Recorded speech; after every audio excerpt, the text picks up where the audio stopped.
Mankind is territorial, so we always will demarcate certain parts of the world as our own. Borders will be with us for always, so in that sense border studies are very important.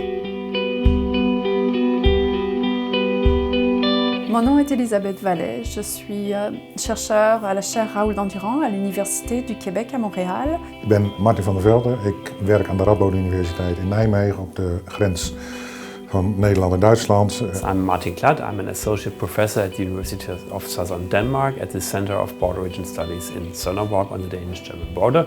I work on borders and border fences. We're looking at border fences as a global phenomenon. I am working with colleagues in Quebec on the border between Quebec and the US through the different lenses. I am dealing with Denmark's borders, and that is the land border from Denmark to Germany, which has is a troubled past border, the border of historical conflict, with a narrative of cooperation today and more integration. Within the big project, I'm leading one of the international consortia on the Dutch-German border.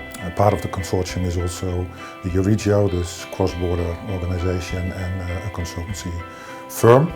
Of course, there's increasing attention on border studies today because of the developments we have on the one side with globalization, which has induced a debordering many places with more open borders, more trade, more interaction, more traveling, more tourism. On the other hand, we experience migration, which has increased in parts of the world. Attempts from countries to control migration, to control crime across borders. Witnessing the whole process of European integration, where borders were supposed to disappear, we do see that they do not disappear, certainly not in the mind of the people. And there is clearly a need to make borders understood better, both on a positive and a negative side. Populism is actually always dwelling on one side of the border, which is the negative aspect, the deviant globalization. And that there is this tendency of rebordering, so borders for certain groups become more important again.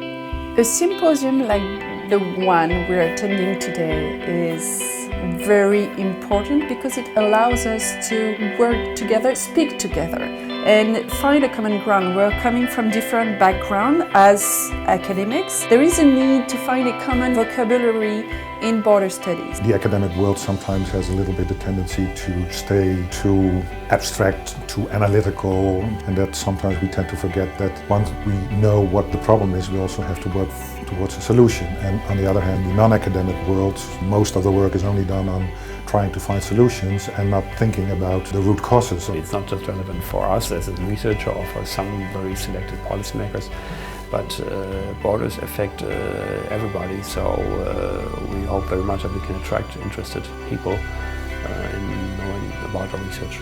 So it's a very important part of the big project.